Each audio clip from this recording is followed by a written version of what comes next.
자정의 차가운 공기가 폐부를 찌르는 시간. 서울의 심장부. 화려한 넌사인 불빛이 닿지 않는 낡은 상업지구의 뒷골목은 짙은 어둠에 잠겨 있었다. 버려진 창고처럼 보이는 5층 건물의 녹슨 철문 앞에서 검은색 전술 장비를 착용한 그림자 5이 소리 없이 움직였다. 그들의 선두에는 강서연 팀장이 서 있었다. 그녀의 날카로운 눈빛은 어둠 속에서도 형형하게 빛났고 짧게 자른 머리카락과 다부진 턱선은 그녀의 확고한 의지를 드러냈다. 팀원들은 그녀를 진돗개라고 불렀다. 한 번 물면 절대 놓지 않는 지독한 근성과 제 식구에게는 무한한 신뢰를 보여주는 충성심 때문이었다. 3분 후 진입. 이 팀장, 4층 서버실 직행, 박 경사, 3층 감시실 제압, 나머지는 나를 따라 5층 VIP룸으로. 강서연의 목소리는 무정의를 통해 낮고 차분하게 퍼져나갔다. 그 목소리에는 어떤 흔들림도 없었다. 마치 매일 아침 커피를 주문하는 것처럼 평온했다. 하지만 그녀의 온 신경은 건물의 모든 소리와 움직임에 집중되어 있었다. 불법 스포츠 도박 사이트를 운영하며 수천억 원대의 자금을 세탁해온 조직의 소굴이었다. 몇 달간의 끈질긴 추적 끝에 마침내 심장을 도려낼 시간이 온 것이다. 약속된 시간이 되자 한 팀원이 특수 장비로 철문의 잠금 장치를 녹이듯 해체했다. 소음 하나 없이 문이 열리고 어둠보다 더 짙은 그림자들이 건물 안으로 스며들었다. 내부는 담배 연기와 값싼 향수, 그리고 인간의 탐욕이 뒤섞인 역한 냄새로 가득했다. 서연은 한치의 망설임도 없이 계단을 향해 몸을 날렸다. 그녀의 발걸음은 고양이처럼 가볍고 빨랐다. 5층으로 향하는 마지막 계단에서 육중한 체구의 경비원 2명이 길을 막아섰다. 그들이 미쳐 소리를 지르기도 전에 서연과 그녀의 팀원은 그림자처럼 덮쳤다. 짧은 격투음과 함께 2개의 육중한 몸이 소리 없이 바닥에 쓰러졌다. 서연은 쓰러진 경비원의 허리춤에서 권총을 빼내 탄창을 확인하고는 아무렇지 않게 자신의 허리춤에 꽂았다. 불필요한 살상은 피하지만 만약의 사태에 대한 대비는 철저했다. VIP룸의 문 앞에서 서연은 잠시 숨을 고르며 안의 상황을 살폈다. 문틈으로 새어나오는 시끄러운 웃음소리와 카드 부딪히는 소리, 목표물인 조직의 두목, 독사라 불리는 최광철이 안에 있었다. 서연은 팀원들과 눈빛을 교환하고 손가락 3개를 폈다가 둘, 그리고 하나를 접었다. 쾅 특수 제작된 충격탄이 문을 박살내며 터져나갔다. 섬광과 굉금의 방 안의 모든 것이 순간 정지했다. 서연과 팀원들은 연기 속을 뚫고 질풍처럼 방 안으로 쇄도했다. 화려한 샹들리에 아래 거대한 원형 테이블에 둘러앉아 있던 남자들이 비명을 지르며 혼비백산했다. 테이블 위에는 현금 다발과 값비싼 양주, 그리고 마약으로 보이는 흰 가루가 흩어져 있었다. 움직이면 쏜다. 모두 손머리 위로. 서연의 얼음 같은 목소리가 방 전체를 장악했다. 혼란 속에서도 그녀의 눈은 정확히 테이블 상석에 앉은 최광철을 향해 있었다. 그는 유일하게 당황하지 않고 오히려 도끼 서린 눈으로 서연을 노려보고 있었다. 그의 손이 천천히 테이블 아래로 움직였다. 최광철 씨, 그 손에 든 거 내려놓는 게 좋을 텐데. 당신 와이셔츠 3번째 단추에 내 레이저 포인트가 찍혀 있거든. 서연의 말에 최광철의 동공이 흔들렸다. 그는 천천히 자신의 가슴을 내려다보았다. 선명한 붉은 점이 그의 심장을 정확히 겨누고 있었다. 그는 욕설을 내뱉으며 테이블 밑에 숨겨두었던 권총을 천천히 테이블 위로 밀어 올렸다. 상황은 순식간에 정리되었다.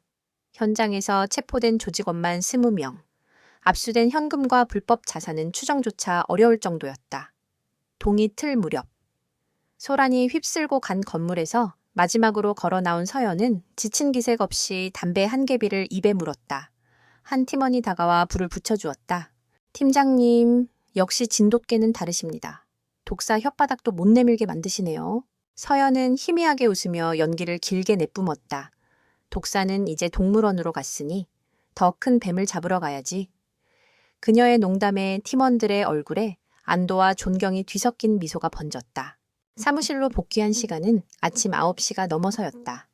밤샘 작전에 피로가 몰려왔지만 서연은 보고서를 작성하기 위해 자신의 자리에 앉았다. 다른 팀원들은 환호하며 서로의 등을 두드리고 있었지만 그녀는 이미 다음 일을 생각하고 있었다. 승리의 기쁨은 짧았다. 세상에는 아직도 잡아야 할 뱀들이 너무 많았다. 커피를 한 잔 타서 모니터 앞에 앉았을 때 그녀의 메일함에 들어온 수많은 보고 메일들 사이에서 유독 눈에 띄는 제목이 하나 있었다. 발신자는 익명. 제목은 제발 살려주세요 였다. 스팸 메일이려니 하고 지우려던 서연의 손가락이 순간 멈칫했다. 형사로서의 오랜 직감이 무언가 다르다고 속삭이고 있었다. 그녀는 망설이다 메일을 클릭했다. 내용은 짧고 절박했다. 유리는 마이라이즈 그룹의 내부 고발자입니다. 회사가 저지른 끔찍한 비리를 세상에 알리려 했지만 이제는 목숨을 위협받고 있습니다. 아무도 우리를 믿어주지 않습니다. 경찰도, 언론도 모두 그들의 편입니다. 당신이 마지막 희망입니다. 제발 우리를 만나주세요. 메라지 그룹. 그 이름을 본 순간 서연의 등줄기에 차가운 소름이 돋았다.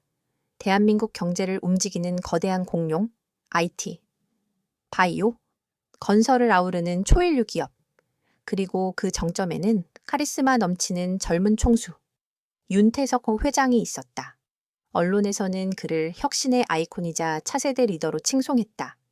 하지만 뒷세계에서는 그의 성공이 결코 깨끗하지만은 않다는 소문이 파다했다. 서연은 마른 침을 삼켰다. 이것은 뒷골목의 조폭과는 차원이 다른 문제였다. 국가 권력과 맞먹는 거대 기업과의 싸움. 이 익명의 메일이 사실이라면 이것은 단순한 비리가 아니라 사회의 근간을 뒤흔드는 거대한 암초일 가능성이 높았다. 대부분의 경찰들은 이런 사건에 엮이기를 꺼려했다. 승진길이 막히는 것은 물론 자칫하면 옷을 벗어야 할 수도 있기 때문이었다. 하지만 강서연은 달랐다. 그녀에게 두려움이란 진실을 눈앞에 두고 외면해야 할 때 느끼는 감정이었다. 그녀는 답장 버튼을 눌렀다. 만날 방법을 알려주시오. 신변은 내가 보장하겠소. 며칠 후 약속된 장소에 나간 서연은 처음으로 새끼 여우들을 만났다. 장소는 한강변의 인적 드문 주차장. 시간은 자정을 넘긴 깊은 밤이었다. 서연은 자신의 차 안에서 약속된 차량이 들어오기를 기다렸다. 곧이어 낡은 승합차 한 대가 조심스럽게 주차장으로 들어와 그녀의 차 옆에 섰다. 차문이 열리고 5명의 남녀가 모습을 드러냈다. 그들은 모두 20, 30대로 보이는 젊은이들이었다. 최고 엘리트 기업인 마이렉 그룹의 직원이라고는 믿기지 않을 정도로 그들의 모습은 겁에 질린 길, 잃은 동물들 같았다. 불안하게 주위를 두리번거리는 눈빛, 창백한 얼굴, 꽉 마른 입술. 그들은 서로에게 의지하면서도 동시에 서로를 의심하는 듯한 미묘한 거리감을 유지하고 있었다. 서연은 차에서 내려 그들에게 다가갔다.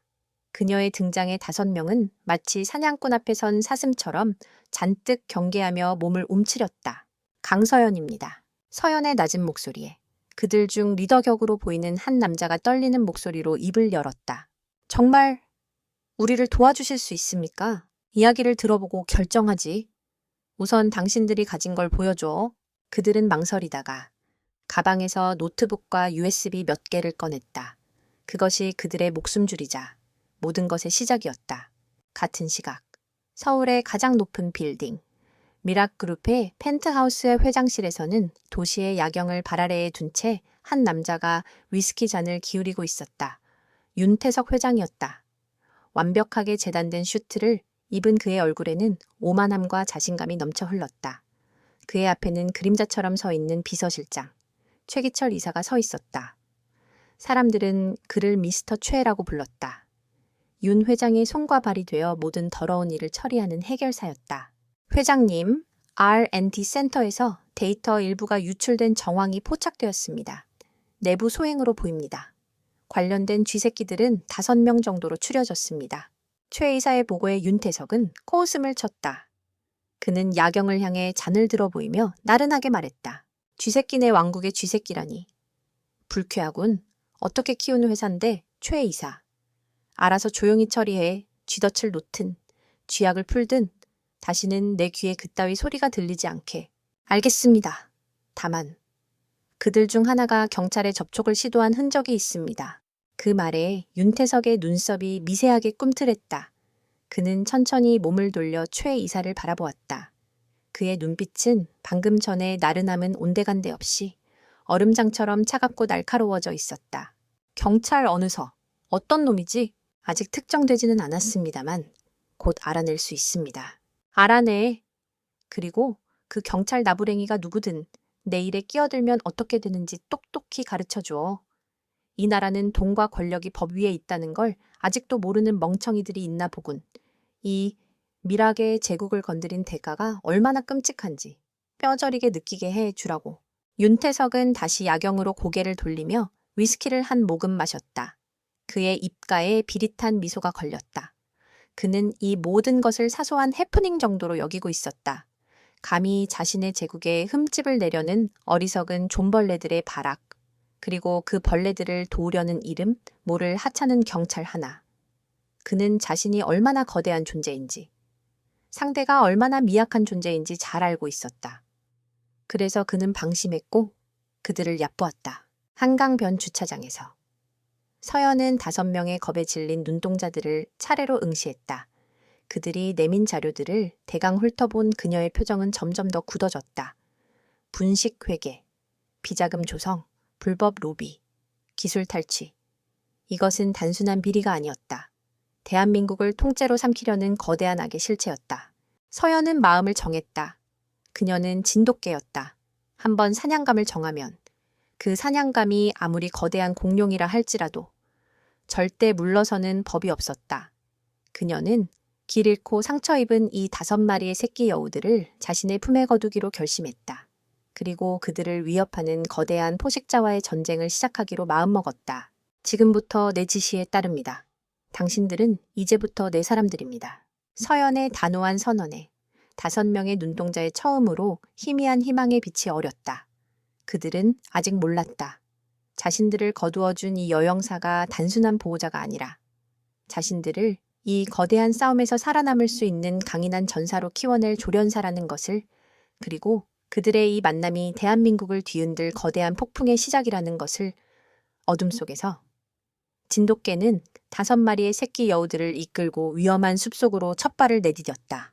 다음 날 아침, 서울지방경찰청 특수수사과 사무실에는 전날의 승리감 대신 팽팽한 긴장감이 감돌았다. 강서연은 밤새 5명의 내부 고발자들이 가져온 자료들을 검토하느라 눈이 퀭했다. 자료의 양은 방대했고 그 내용은 상상을 초월했다. 미라식 그룹은 단순한 비리 기업이 아니었다. 그것은 정재계를 거미줄처럼 엮어 국가의 시스템을 좀먹는 거대한 암흑 조직이었다. 서연은 결심을 굳히고 부장검사 출신인 김정훈 과장의 사무실 문을 두드렸다. 김 과장은 책상에 산더미처럼 쌓인 서류에 코를 박고 있다가 서연을 보고는 미간을 찌푸렸다. 강 팀장, 어젯밤 일은 수고했어? 보고서 아주 깔끔하더군. 그런데 그 표정은 뭐야? 또 무슨 사고 쳤나? 김 과장은 서연의 능력을 높이 샀지만 동시에 그녀의 저돌적인 수사 방식을 늘 불안해했다. 그녀는 법과 원칙의 경계선을 아슬아슬하게 넘나들며 결과를 만들어내는 해결사였지만 그만큼 많은 적을 만드는 스타일이기도 했다. 사고는 아니고 사고 예방입니다. 과장님, 미렉그룹 내부 고발자 5명의 신병을 확보했습니다. 이들을 공식적으로 보호해야 합니다. 서연이 단도직입적으로 말하자 김 과장의 얼굴이 순식간에 굳어졌다. 그는 들고 있던 펜을 내려놓고 의자의 등을 깊숙이 기댔다. 미라제, 그룹이라고 강 팀장. 지금 제정신인가 그게 어떤 곳인지 몰라. 대통령과 독대하는 사람이 윤태석 회장이야. 우리가 함부로 건드릴 상대가 아니라고.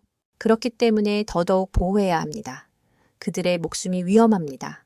어젯밤 만난 그들은 공포 그 자체였습니다. 이대로 방치하면 쥐도 새도 모르게 사라질 겁니다. 서연은 자신이 정리한 자료 요약본을 김 과장의 책상 위에 올려놓았다. 이건 빙산의 일각입니다. 그들이 가진 증거가 사실로 밝혀진다면 대한민국이 뒤집어질 겁니다. 김 과장은 마지못해 서류를 집어들었다. 그의 눈이 빠르게 내용을 훑어 내려가면서 그의 표정은 경악으로 그리고 다시 깊은 고민으로 바뀌었다. 한참 동안 침묵이 흘렀다. 사무실에는 김 과장의 거친 숨소리만이 들렸다. 젠장, 이게 사실이라면? 그는 이마를 짚었다. 하지만 강 팀장, 이걸로는 부족해. 이건 아직 정제되지 않은 원석이야. 고발자들의 일방적인 주장일 뿐이라고. 이런 걸로 공식적인 보호 프로그램을 가동하고 수사팀을 꾸렸다가 만약 에미라게 측에서 역공이라도 들어오면 우리 과 전체가 공중분해될 수도 있어. 그래서 비공식적으로 진행해야 합니다. 서연이 한 걸음 다가서며 말했다. 공식적인 절차는 명분이 없습니다. 하지만 제 팀의 재량으로 중요 참고인들을 비밀리에 보호하는 것은 가능합니다. 안과 안지아 하나만 내주십시오. 나머지 보안과 인력 운용은 제가 알아서 하겠습니다. 김 과장은 서연의 눈을 똑바로 쳐다보았다.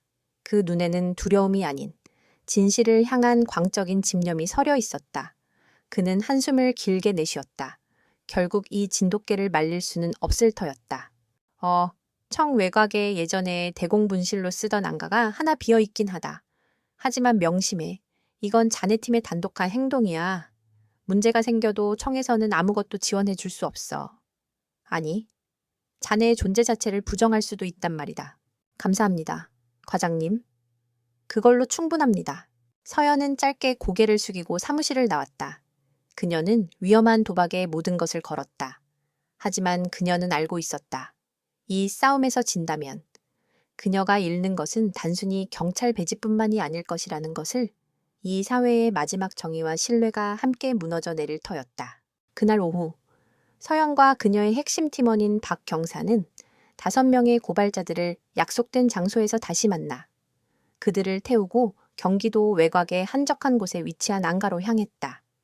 붉은 벽돌로 지어진 2층짜리 단독 주택은 겉보기에는 평범했지만 높은 탐장과 곳곳에 설치된 감시 카메라, 그리고 외부와 차단된 두꺼운 방탄유리는 이곳이 평범한 장소가 아님을 말해주고 있었다. 차에서 내린 5명은 불안한 눈빛으로 안가를 둘러보았다. 모든 것을 버리고 도망쳐온 그들에게 이곳은 유일한 피난처였지만 동시에 벗어날 수 없는 감옥처럼 느껴졌다. 앞으로 이곳에서 지내게 될 겁니다. 외부와의 연락은 일절 금지됩니다. 모든 통신기기는 제가 보관하겠습니다. 여러분의 안전을 위한 조치이니 협조해 주십시오. 서연의 냉정한 말에 한 젊은 여자가 울음을 터뜨렸다. 우리가 범죄자도 아닌데 왜 이렇게 갇혀 지내야 하는 거죠? 다른 남자도 격앙된 목소리로 외쳤다. 이러다가 영원히 여기서 못 나가는 거 아닙니까? 회사가 우리를 찾지 못할 거라고 어떻게 장담합니까? 불안과 공포는 전염성이 강했다. 그들의 불만은 순식간에 서로에 대한 불신으로 번졌다. 애초에 이 일을 시작한 연구원 김진우를 향해 비난이 쏟아졌다. 다 너 때문이야. 네가 괜히 나서서 우리까지 이 꼴이 된 거잖아. 그럼 그냥 입 다물고 개처럼 살란 말이었어. 당신도 다 동의했잖아. 아수라장이 된 그들을 보며 서연은 아무 말 없이 지켜보았다. 그들의 공포와 분노가 극에 달할 때까지 기다렸다. 마침내 그들의 목소리가 잦아들었을 때 서연이 나지막하지만 단호한 목소리로 입을 열었다. 당신들은 이제 혼자가 아닙니다. 하지만 한 팀도 아니죠. 서로를 믿지 못하면 당신들은 여기서 한 발짝도 나아가기 전에 스스로 무너질 겁니다. 적은 당신들의 생각보다 훨씬 더 강하고 교활합니다. 당신들의 그 공포와 분열을 가장 방일 존재가 누구인지 생각해 보십시오. 서연의 말은 차가웠지만 그 안에는 이상한 힘이 있었다. 5명은 입을 다물고 서로의 얼굴을 쳐다보았다. 그들은 처음으로 자신들이 우리라는 공동 운명체임을 어렴풋이 깨닫기 시작했다. 한편 윤태석 회장은 자신의 사무실에서 최 이사에게 보고를 받고 있었다. 5명의 쥐새끼들이 경찰의 보호 아래로 들어갔다는 소식이었다. 윤태석의 얼굴에서 미소가 사라졌다. 그는 들고 있던 크리스털 잔을 벽난로에 던져 박살냈다. 감히 내 물건에 손을 대 어떤 경찰 나부랭이가 이따위 짓을 벌이는 거지. 특수수사과 강서연 팀장이라는 여자입니다. 별명은 진돗개라고 합니다. 한 번 물면 놓지 않는다고 해서 붙여진 모양입니다. 진돗개의 하찮은 개 한 마리가 감히 호랑이 사냥에 나섰다. 이 말인가? 윤태석은 차갑게 비웃었다. 그의 분노는 금세 냉정한 계산으로 바뀌었다. 좋아. 힘으로만 누르려고 하면 소음이 생기지. 이럴 땐 다른 방법이 있어. 홍보팀과 법무팀을 당장 소집해. 그리고 언론사에 있는 우리 사람들에게도 연락하고. 윤태석의 눈이 뱀처럼 번뜩였다. 이제부터 여론전을 시작한다. 그 5마리 쥐새끼들을. 아니, 교활한 여우 새끼들을 사냥하는 거야. 그들을 회사의 기밀을 빼돌려 거액을 요구한 파렴치한 배신자로 만들어. 대중이 그들에게 등을 돌리고 침을 뱉게 만들어라. 그들을 보호하는 경찰까지도. 정의의 사도가 아니라 범죄자를 비호하는 부패한 집단으로 보이게 만들어. 진실 따위는 중요하지 않아. 대중이 무엇을 믿게 만드느냐가 중요할 뿐이지. 그의 명령은 즉각 실행에 옮겨졌다. 다음 날부터. 모든 주요 언론과 인터넷 포털 사이트에는 미라ዥ 그룹에 대한 기사가 쏟아지기 시작했다. 기사의 내용은 한결같았다. 미라ዥ 그룹. 핵심 기술 유출 시도한 불만 세력의 발목 잡히나. 내부 고발 알고 보니 거액을 노린 협박극. 그들은 영웅인가 배신자인가. 기사는 교묘하게 사실을 왜곡했다. 5명의 신상은 공개되지 않았지만 그들이 회사에서 어떤 문제들을 일으켰었는지에 대한 거짓 정보들이 흘러나왔다. 인사고과에서 최하점을 받았다거나 동료들과의 불화가 잦았다거나 심지어 이성 문제까지 거론되었다. 그들은 순식간에 정의로운 내부 고발자에서 자신의 실패를 회사 탓으로 돌리는 부도덕하고 교활한 여우들로 둔갑했다. 안개에 있던 5명은 인터넷을 통해 자신들에 대한 기사를 접하고 경악을 금치 못했다. 이럴 수가? 전부 거짓말이야. 어떻게 언론이 이런 짓을 할 수 있지? 끝났어. 이제 우린 사회적으로 매장당했어. 아무도 우리 말을 믿어주지 않을 거야. 절망이 안가 전체를 뒤덮었다. 그들의 마지막 희망이었던 세상의 여론마저 등을 돌리자. 그들의 저항 의지는 급격히 꺾이기 시작했다. 서연은 묵묵히 그 모습을 지켜보았다. 그녀의 예상보다 적의 공격은 훨씬 더 빠르고 조직적이었다. 저녁 식사 시간. 식탁에 둘러앉은 이들의 얼굴에는 수심이 가득했다. 아무도 수저를 들지 않았다. 그때 서연이 TV를 켰다. 마침 저녁 뉴스에서 미래지 그룹 사태를 다루고 있었다.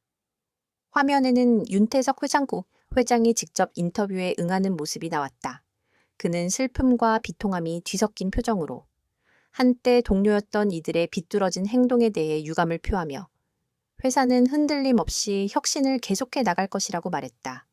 그의 영위는 완벽했다. 그는 고뇌하는 젊은 리더였고 5명은 그런 그의 등에 칼을 꽂은 배신자들이었다. 뉴스가 끝나자 안가 안의 공기는 얼음장처럼 차가워졌다. 그때 서연이 조용히 입을 열었다. 보셨습니까? 저것이 바로 당신들이 싸워야 할 적의 진짜 모습입니다. 저 거대한 위선과 거짓의 제국 말입니다. 이제 당신들 뒤에는 아무도 없습니다. 세상은 당신들을 손가락질하고 당신들이 사랑했던 모든 것들이 당신들을 비난할 겁니다. 이제 기댈 곳은 오직 서로와 당신들이 손에 쥔 진실 그리고 나뿐입니다. 그녀는 자리에서 일어나 5명을 차례로 둘러보았다. 이 위험한 보금자리 안에서. 당신들은 선택해야 합니다. 이대로 거짓의 파도에 휩쓸려 사라질 것인지 아니면 서로의 손을 잡고 이빨을 드러낼 준비를 할 것인지. 오늘 밤 각자 결정하십시오. 서연은 말을 마치고 자신의 방으로 들어갔다.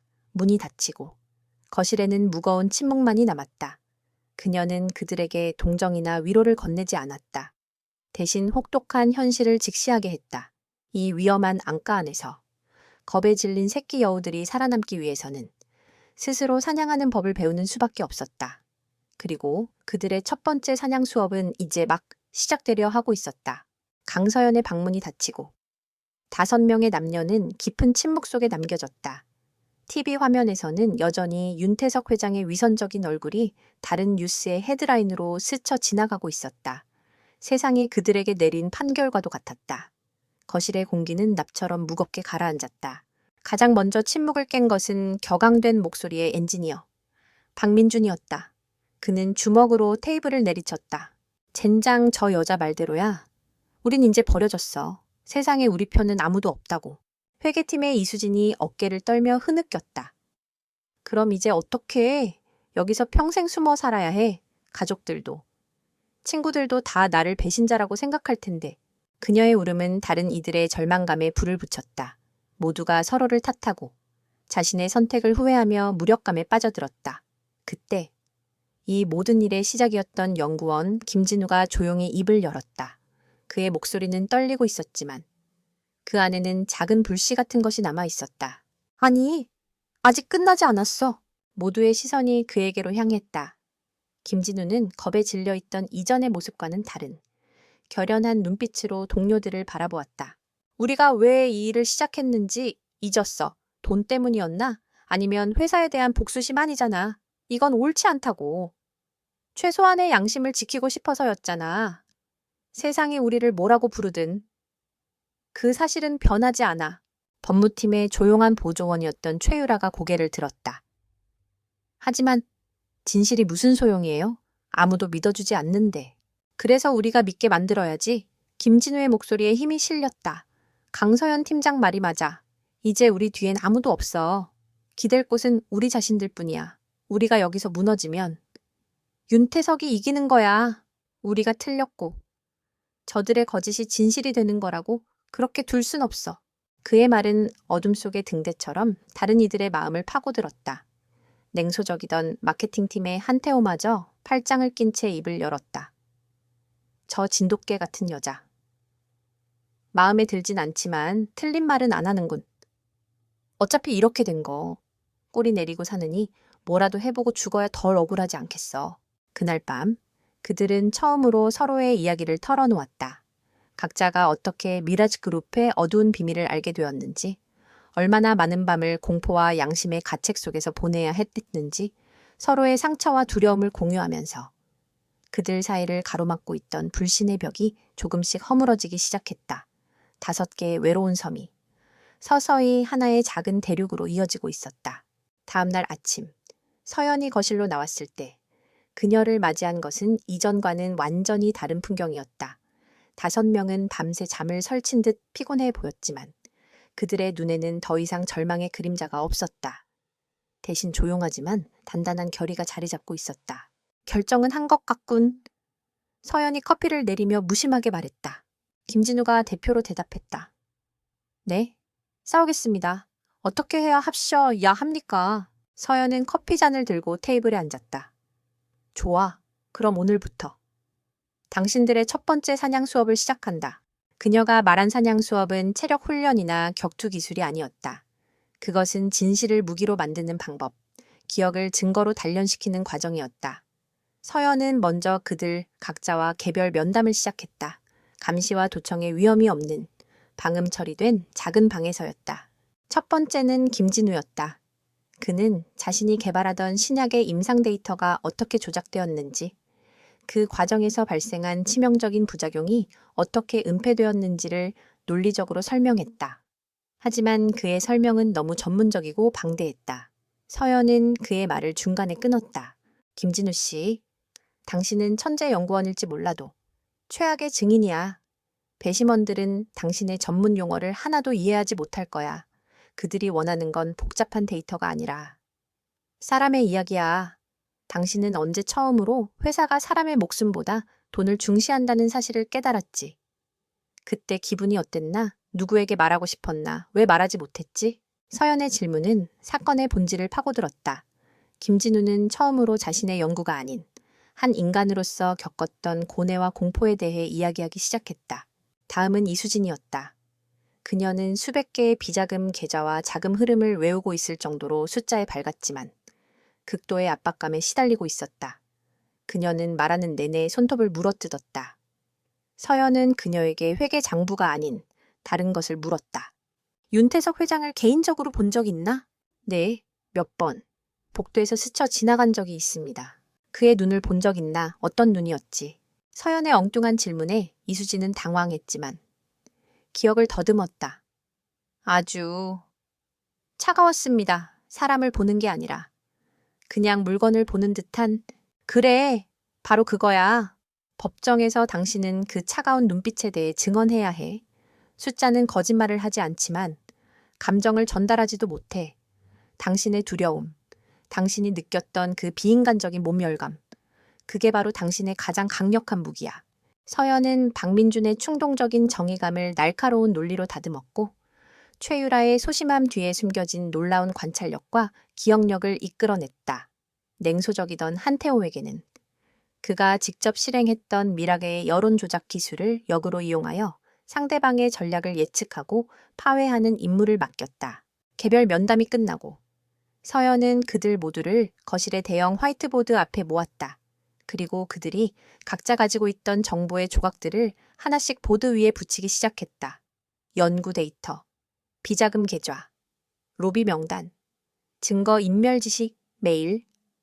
흩어져 있을 때는 의미를 알 수 없었던 퍼즐 조각들이 서연의 손을 통해 거대한 그림으로 맞춰져 갔다. 보이나 당신들이 본 것은 각각 나무 한 그루에 불과했어. 하지만 이제 숲엔 전체가 보이기 시작했지. 김진우 씨의 신약 개발 비리는 이수진 씨가 발견한 비자금과 연결돼. 그 비자금은 박민준 씨가 목격한 불법 로비 자금으로 흘러 들어갔고, 최유라 씨가 본 증거 인멸 지시는 그 모든 것을 덮기 위한 마무리 작업이었지. 그리고 한태호 씨. 당신이 뿌렸던 그 거짓 정보들은 이 모든 범죄를 미화하고 대중의 눈을 가리는 연막이었던 거야. 5명은 숨을 죽인 채 화이트보드를 바라보았다. 자신들이 거대한 악의 톱니바퀴 중 하나였다는 사실에 몸서리치면서도 동시에 진실의 전체 모습이 드러나는 것에 희열을 느꼈다. 그때부터 진짜 훈련이 시작되었다. 서연은 매일같이 모의 신문을 진행했다. 그녀는 인정사정 없는 검사였고 교활한 상대편 변호사였다. 이수진 씨, 당신이 제출한 이 장부. 위조된 것이라는 생각은 안 해봤나? 회사에 앙심을 품고 직접 만든 거 아닌가? 아닙니다. 이건 무엇이 명백하다는 거지? 당신은 회계팀의 말단 직원이었어. 이런 고급 정보에 접근할 권한이 없었잖아. 솔직히 말해 누구의 사주를 받았지? 서연의 추궁에 이수진의 얼굴이 하얗게 질렸다. 그녀는 아무 말도 하지 못하고 입술만 달싹였다. 서연은 차갑게 말했다. 이 정도 압박도 견디지 못하면 당신은 법정에서 한마디도 못하고 무너질 거야. 다시. 훈련은 혹독했다. 그들은 서로의 증언을 교차 검증하고 예상 질문을 만들고 상대의 반박 논리를 무너뜨리는 연습을 반복했다. 밤늦게까지 이어지는 훈련에 모두가 지쳐 쓰러졌지만 아무도 포기하지 않았다. 고된 훈련 속에서 그들은 단순한 동료를 넘어 끈끈한 전우애로 뭉치기 시작했다. 함께 식사를 준비하고 서로의 지친 어깨를 주무르며 그들은 조금씩 웃음을 되찾았다. 박민준이 서툰 솜씨로 끓인 김치찌개를 모두가 불평하면서도 맛있게 먹었고 한태원은 냉소적인 농담으로 분위기를 풀었다. 서연은 대부분의 시간 동안 그들을 멀리서 지켜보기만 했지만 가끔 그녀의 입가에 희미한 미소가 스쳐 지나가는 것을 그들은 눈치챌 수 있었다.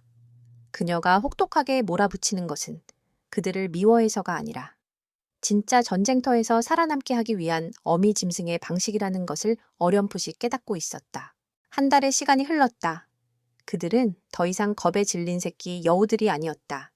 그들의 눈빛은 차분해졌고 말투는 논리 정연해졌다. 자신들이 가진 증거의 힘과 그것을 지켜낼 방법을 알게 된 이들의 자신감이었다. 그러던 어느 날 밤, 여느 때처럼 화이트보드 앞에서 자료를 검토하던 최유라가 나지막이 소리쳤다. 찾았어요. 모두가 그녀에게 달려갔다. 그녀의 손가락은 수많은 로비 명단 중 눈에 띄지 않는 한 법무법인의 이름을 가리키고 있었다. 이 법무법인 청송이라고 회장님의 개인적인 법률 자문을 맡고 있는 곳인데 공식적인 거래 내역에는 없었어요. 그런데 이 비자금 중 일부가 매달 정기적으로 이곳으로 흘러 들어갔어요. 한태호가 즉각 반응했다. 청송, 거기 대표가 차장검사 출신의 정관 아니던가. 윤 회장이 검찰 라인을 관리하기 위해 만든 개인 금고일 가능성이 커. 그 순간 모두의 머릿속에 번개가 쳤다. 그것은 그들이 놓치고 있던 마지막 퍼즐 조각이었다. 미라지 그룹의 비리가 단순한 기업 범죄를 넘어 총짓덕을 넘어 사법부까지 연결된 거대한 카르텔의 일부일 수 있다는 증거. 서연이 그들의 뒤에서 조용히 말했다. 잘했다. 여우들의 첫 번째 사냥감이 정해졌군. 그녀의 목소리에는 만족감이 묻어 있었다. 새끼 여우들은 이제 스스로 먹잇감을 찾는 법을 배우기 시작한 것이다. 하지만 그들이 찾은 사냥감이 얼마나 위험한 존재인지, 그리고 그들의 냄새를 맡은 또 다른 포식자가 이미 어둠 속에서 그들을 향해 다가오고 있다는 사실을 아직 아무도 알지 못했다. 청송 법무법인이라는 연결고리의 발견은 안가 엔지아의 분위기를 바꿔놓았다. 절망적인 방어전만 계속하던 이들에게 처음으로 공격의 실마리가 보인 순간이었다. 5명의 얼굴에는 오랜만에 활기가 돌았다. 그들은 밤낮을 가리지 않고 청송 법무법인과 미락 그룹 사이에 숨겨진 거래 내역을 추적하는 데 몰두했다. 한태원은 자신의 마케팅 지식을 총동원해 청송의 대표 변호사인 전관 출신 인물의 평판과 약점을 분석했고, 이수진은 복잡한 자금 흐름 속에서 위장된 컨설팅 비용의 흔적을 찾아냈다. 강서연은 그들의 변화를 조용히 지켜보았다. 겁에 질려 흩어지기 직전이었던 오합지졸이 이제는 각자의 위치에서 톱니바퀴처럼 맞물려 돌아가는 하나의 팀이 되어가고 있었다. 그녀는 그들이 스스로의 힘으로 일어서길 바라며 최소한의 개입만을 했다. 하지만 그녀의 직감은 폭풍 전의 고요함처럼 불안한 신호를 보내고 있었다. 윤태석 같은 자가 이 정도의 방역에 만족하고 물러설 리가 없었다. 여론전이 기대만큼의 효과를 거두지 못하자 그는 분명 다음 카드를 꺼내들 터였다. 그리고 그 카드는 분명 더럽고 잔인할 것이었다. 그녀의 예상은 틀리지 않았다. 미라지 그룹 회장실. 윤태석은 자신의 앞에 선 최기철 이사를 싸늘한 눈으로 내려다보고 있었다. 언론 플레이는 이걸로 끝인가? 쥐새끼들이 생각보다 끈질기군. 여전히 입을 다물고 기어나올 생각을 안 해. 최 이사는 고개를 숙인 채 대답했다. 경찰의 보호가 생각보다 철저한 것 같습니다. 강서연이라는 그 여자가 보통 내기가 아닙니다. 그래서 윤태석의 목소리에 살기가 어렸다. 언제부터 내 왕국이 개 한 마리 때문에 골머리를 앓게 됐지, 최 이사. 자네는 내 손에 묻을 피를 대신 닦아주라고 그 자리에 안천이 군 거야. 이제 말로 할 시간은 끝났어. 직접 가서 그 혀를 뽑아버려. 5마리 중 하나라도 좋아. 본보기로 하나를 잡아서. 나머지 것들이 공포에 질려 스스로 굴복하게 만들어. 그 진돗개라는 년이 보는 앞에서 알겠습니다, 회장님. 최 이사는 감정 없는 목소리로 대답하고 조용히 회장실을 나섰다. 복도로 나온 그의 얼굴은 무표정했지만 눈은 사냥에 나서는 맹수처럼 번뜩였다. 그는 힘으로 상대를 짓누르는 것을 선호하지 않았다. 그것은 하수들이나 쓰는 방법이었다. 그는 먹잇감의 가장 약한 고리를 찾아 집요하게 파고들어 스스로 무너지게 만드는 전문가였다. 최 이사는 미락 그룹의 정보팀을 동원했다. 그의 지시 아래 해커들은 5명의 모든 디지털 기록을 샅샅이 뒤졌다. 이메일, SNS, 통화 기록, 그들이 세상과 단절되기 전에 모든 흔적들이 분석되었다. 동시에 그의 팀은 5명의 가족과 친구들을 24시간 밀착 감시하기 시작했다. 약점은 반드시 존재하기 마련이었다. 며칠간의 집요한 추적 끝에 그들은 마침내 실마리를 찾아냈다. 회계팀의 이수진. 그녀는 홀어머니와 단둘이 살고 있었다. 그리고 그녀의 어머니는 지병이 있어 매주 2번씩 특정 병원에서 투석 치료를 받아야 했다. 이수진은 안가로 들어오기 직전 어머니의 병원비 결제를 위해 자신의 신용카드를 연결해두고 갔던 것이다. 자동 결제 시스템은 그녀가 남긴 유일한 디지털 발자국이었다. 최 이사는 병원의 CCTV 기록을 입수했다. 그리고 이수진의 어머니를 미행하여 그녀의 동선을 파악했다. 동시에 그는 경찰 내부의 정보원을 통해 강서연 팀이 사용하는 비공식 안가의 대략적인 위치 정보를 얻어냈다. 경기도 외곽의 한적한 전원주택 단지. 그는 2개의 정보를 합쳤다. 그리고 이수진의 어머니가 딸을 그리워하며 무심코 내뱉은 혼잣말. 그 애가 전에 경기도 쪽으로 연수 간다고 했는데 라는 말 한마디를 놓치지 않았다. 퍼즐 조각이 맞춰졌다. 최 이사는 자신의 정예 행동팀을 소집했다. 전직 특수부대 출신들로 구성된 그의 팀은 소리 없이 목표를 처리하는 데 익숙했다. 목표는 납치다. 저항이 거세면 다리를 부러뜨려서라도 끌고 와. 경찰들은 최대한 제한만 해. 살상은 피한다. 소음이 커지면 우리가 불리해져. 작전 시간은 15분. 그 안에 모든 걸 끝낸다. 그날 밤 안가 주변의 어둠은 평소보다 더 깊고 무거웠다. 강서연은 저녁부터 알 수 없는 불안감에 휩싸여 있었다. 그녀는 팀원들에게 경계태세를 강화하라고 지시하고 자신은 2층 창가에서 밤새도록 밖을 감시했다. 자정이 넘은 시간. 그녀의 예민한 감각이 마침내 이상 신호를 포착했다. 멀리서 들려오는 희미한 엔진 소리. 평소 이 시간에는 지나다니는 차량이 거의 없는 곳이었다. 소리는 하나가 아니었다. 최소 3대. 소리는 마을 입구에서 멈췄다. 전원 비상. 적의 접근이 의심된다. 서연의 나지막한 목소리가 팀원들의 이어피스를 통해 울렸다.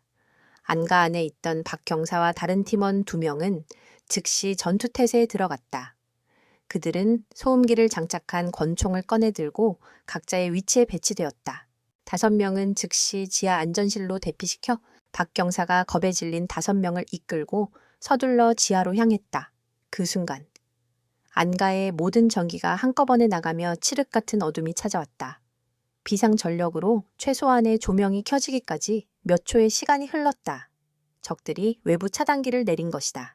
진장. 서연은 욕설을 내뱉으며 적외선 투시경을 착용했다. 어둠 속에서 검은 옷을 입은 그림자 6이 담장을 넘어 소리 없이 접근하는 것이 보였다. 그들의 움직임은 군더더기 없이 신속하고 정확했다. 프로였다. 놈들이 집을 포위하고 있다. 박 경사.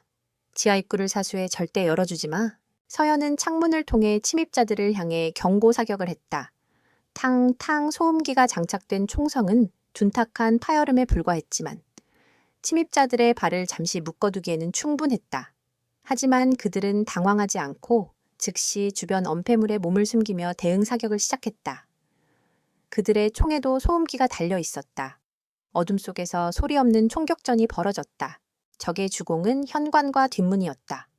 2명씩 조를 이룬 그들이 특수 장비로 문을 파괴하려 시도했다. 서연은 2층에서 그들을 저지하며 시간을 벌었지만 아래층을 지키는 팀원이 단 1명뿐이라 역부족이었다. 결국 육중한 파열음과 함께 현관문이 뜯겨져 나갔다.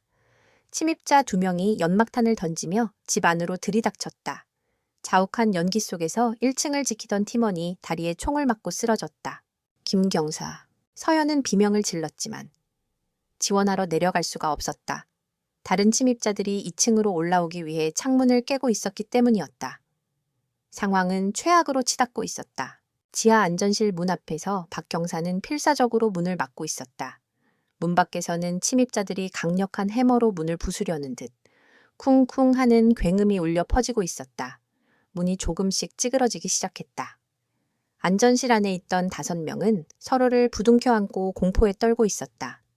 TV 뉴스에서 보던 추상적인 위협이 이제는 그들의 목숨을 앗아가기 위해 문을 두드리는 현실이 된 것이다. 서연은 이를 악물었다. 이대로 가다가는 모두가 죽거나 잡혀갈 터였다. 그녀는 결단을 내려야 했다. 그녀는 2층 창문으로 접근하는 적들을 향해 총을 난사해 잠시 주춤하게 만든 뒤 무정의에 다급하게 외쳤다. 박 경사, 지금부터 내 말 잘 들어. 내가 놈들의 시선을 끌 테니. 5분 후에 가스관 밸브를 열어. 네, 팀장님. 그건 너무 위험합니다. 닥치고 시키는 대로 해. 이건 명령이야. 서연은 무전을 끊고 깊게 숨을 들이쉬었다. 그녀는 자신의 방으로 달려가 비상용으로 준비해둔 소형 섬광탄 몇 개를 챙겼다. 그리고 계단을 향해 달려 내려갔다. 1층은 이미 적들에게 장악당한 상태였다. 연기 속에서 2명의 침입자가 부상당한 김 경사를 제압하고 지하로 향하려 하고 있었다. 서연은 계단 중간에서 그들을 향해 섬광탄을 던졌다. 펑 눈앞을 멀게 하는 강렬한 섬광과 함께 귀청을 찢는 굉음이 터져 나왔다. 침입자들이 비명을 지르며 쓰러졌다. 그 틈을 타 서연은 총을 쏘며 1층으로 뛰어내렸다. 그녀의 등장은 적들의 계획을 완전히 흔들어 놓았다. 집 밖에서 상황을 지휘하던 초회 이사는 이어피스에서 들려오는 혼란스러운 보고의 미간을 찌푸렸다. 그는 진돗개 한 마리가 이 정도로 격렬하게 저항할 줄은 예상하지 못했다. 전원 퇴각작전 실패다. 최 이사는 냉정하게 명령을 내렸다.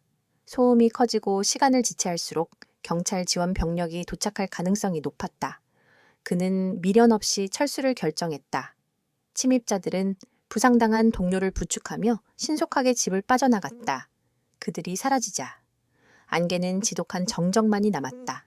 모든 것이 끝나고 서연은 숨을 헐떡이며 주저앉았다. 온몸은 땀과 먼지로 뒤덮여 있었다. 박 경사가 지하에서 조심스럽게 올라왔다. 그의 얼굴은 하얗게 질려 있었다. 팀장님, 괜찮으십니까? 나는 괜찮아. 김 경사는 다리에 관통상입니다. 다행히 생명에는 지장이 없습니다. 서연은 안도의 한숨을 내쉬었다. 그녀는 비틀거리며 일어나 여전히 공포에 질려있는 5명을 돌아보았다. 그들의 눈에는 이전에는 볼 수 없었던 죽음의 문턱을 경험한 자들만이 가질 수 있는 깊은 충격이 새겨져 있었다. 반나 저들이 바로 당신들을 노리는 자들이다. 서연의 목소리는 지쳐 있었지만 그 어느 때보다 단단했다. 이곳은 더 이상 안전하지 않아. 놈들은 우리 위치를 알아냈고 반드시 다시 올 거야. 이제 우리에게 남은 길은 하나뿐이야. 숨어서 기다리는 게 아니라 먼저 덫을 놓는 거다. 저 그림자 속의 추격자를 햇빛 아래로 끌어내서 그 목을 물어뜯는 수밖에. 그녀의 눈이 맹수처럼 번뜩였다. 위험한 안식처는 무너졌다. 이제 진돗개가 직접 사냥에 나설 시간이었다. 새벽에 여명이 채 밝아오기도 전 총격의 흔적이 남은 안가는 유령의 집처럼 버려졌다. 강서연과 그녀의 팀은 부상당한 김 경사를 응급처치한 후 5명의 증인들을 데리고 신속하게 그곳을 빠져나왔다. 그들의 새로운 은신처는 서울 시내의 한 낡고 허름한 모텔이었다. 서연이 비상 상황을 대비해 예비로 마련해 둔 곳이었다. 서로 다른 층의 방 3개를 빌려 그들은 잠시 숨을 돌릴 수 있었다. 모텔 방의 탁한 공기 속에서 모두가 말없이 앉아 있었다. 방금 겪은 죽음의 공포는 5명의 얼굴에 깊은 낙인을 새겼다. 더 이상 눈물도 불평도 없었다. 그들의 눈에는 충격과 함께 생존자의 도끼가 서려 있었다. 어젯밤의 공격은 역설적으로 그들의 나약한 의지를 강철로 벼려내는 용광로가 되었다. 서연은 소독약으로 팔에 스친 총상을 직접 치료하며 입을 열었다. 그녀의 목소리는 지쳐 있었지만 강철처럼 단단했다. 이제 알겠나? 우리가 상대하는 놈들은 법이나 양심 같은 건 안중에도 없는 자들이다. 우리가 가진 증거가 세상에 공개되는 것을 막기 위해서라면 무슨 짓이든 할 거야. 숨는 것은 더 이상 의미가 없어. 없어. 우리가 어디에 있든 그들은 결국 찾아낼 거다. 그녀는 붕대를 감던 손을 멈추고 한 명 한 명의 눈을 똑바로 쳐다보았다. 최고의 방어는 공격이다. 우리가 먼저 움직여야 해.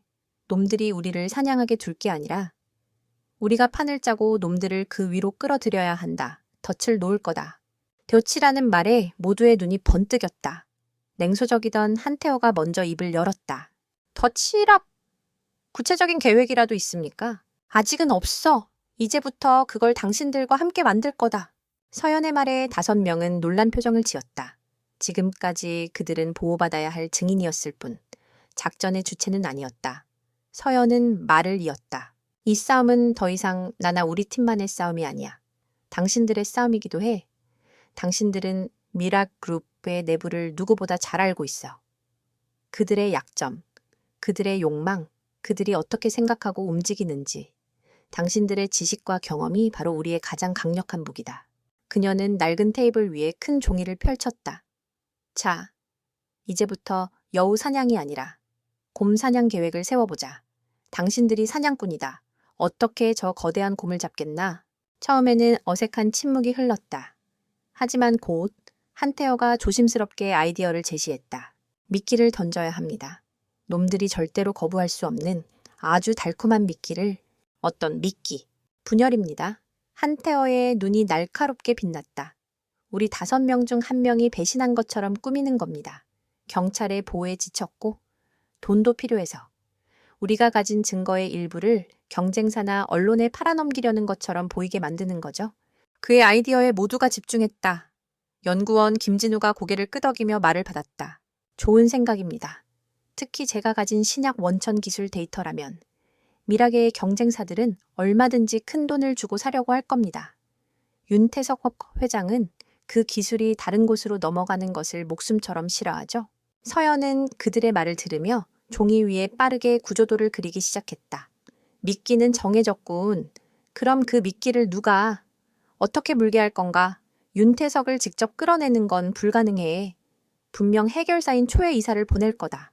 법무팀의 최유라가 작은 목소리로 말했다. 최 이사는 아주 신중한 사람이에요. 어설픈 함정에는 절대 걸려들지 않을 거예요. 거래 장소나 방식이 조금이라도 의심스러우면 나타나지 않을 겁니다. 그때 회계팀의 이수진이 손을 들었다. 지난밤의 충격으로 가장 힘들어하던 그녀였지만 지금 그녀의 눈에는 전문가의 냉철함이 서려 있었다. 돈이 오가는 길을 이용해야 합니다. 그들이 가장 안전하다고 믿는 통로 말이에요. 청송 법무법인.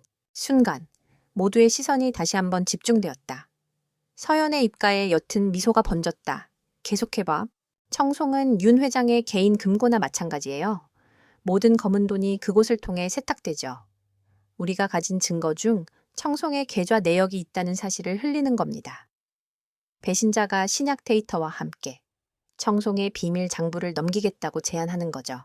그렇게 되면 초의 이사는 단순히 증거 회수뿐만 아니라 자신들의 치부가 드러나는 것을 막기 위해서라도 직접 움직일 수밖에 없을 겁니다. 계획에 윤곽이 잡혔다. 그들은 배신자를 연기할 인물로 한태어를 지목했다.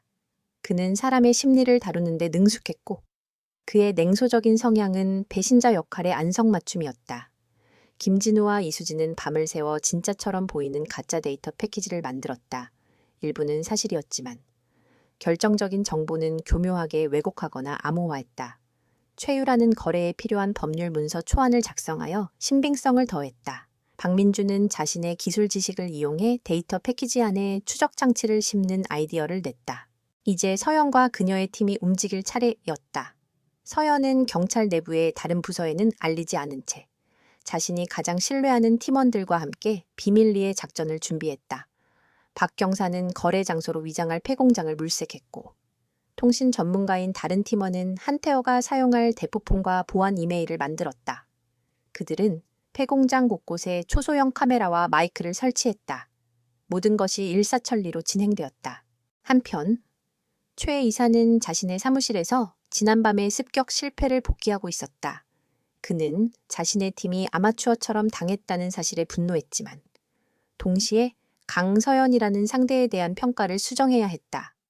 그녀는 단순한 열혈 형사가 아니었다. 영리하고 대담한 지휘관이었다. 그때 그의 보안 휴대폰이 짧게 진동했다. 암호화된 메시지였다. 발신자는 주다스. 가치를 아는 사람과 거래하고 싶다. 신약 데이터 원본과 당신들이 흥미로워할 만한 장난감 청송 법무법인 계좌 내역을 함께 가지고 있다. 현금 100억. 응답은 내일 전고까지. 메시지를 읽은 초의 이사의 눈썹이 꿈틀했다. 그는 즉시 윤태석 회장에게 보고했다. 보고를 받은 윤태석은 처음에는 경노했지만 이내 탐욕스러운 미소를 지었다. 쥐새끼들 중 하나가 드디어 꼬리를 내리는군. 꼴 좋다. 역시 돈 앞에서는 정이고 나발이고 없는 거지. 최 이사가 조심스럽게 말했다. 함정일 가능성도 있습니다. 회장님. 함정. 윤태석은 코웃음을 쳤다. 적갓 것들이 무슨 수로 함정을 파 겁에 질려서 돈이라도 챙겨 외국으로 튀려는 거겠지. 좋아. 거래에 응해. 그리고 그 배신자 놈을 만나거든. 돈 대신 지옥행편도 티켓을 건네줘. 나머지 증거도 전부 회수하고. 이번에는 절대로 실수하지 마.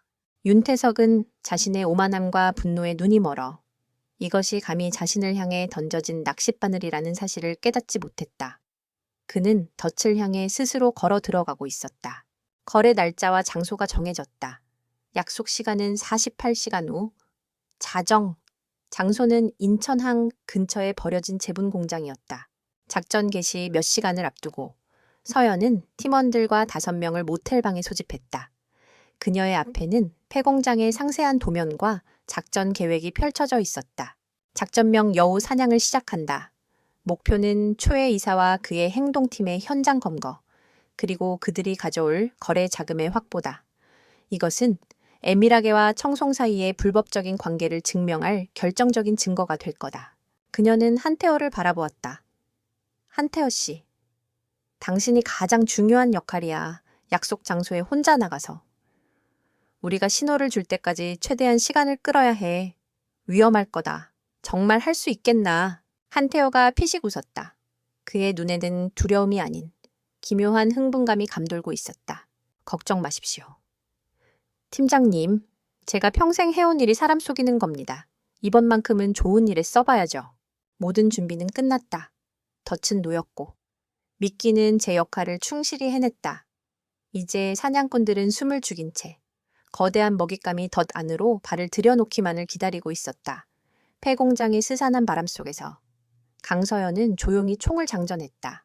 그녀의 눈은 어둠 속에서도 사냥감을 놓치지 않는 진돗개처럼 차갑고 예리하게 빛나고 있었다. 자정의 인천항은 바다 안개와 기계유 냄새, 그리고 정적에 잠겨 있었다. 부두에서 조금 떨어진 곳에 거대한 유령처럼 서 있는 폐제분 공장은 음산한 기운을 내뿜고 있었다. 깨진 유리창 사이로 스며드는 달빛이 공장 내부의 녹슨 기계들을 기괴한 형태로 비추었다.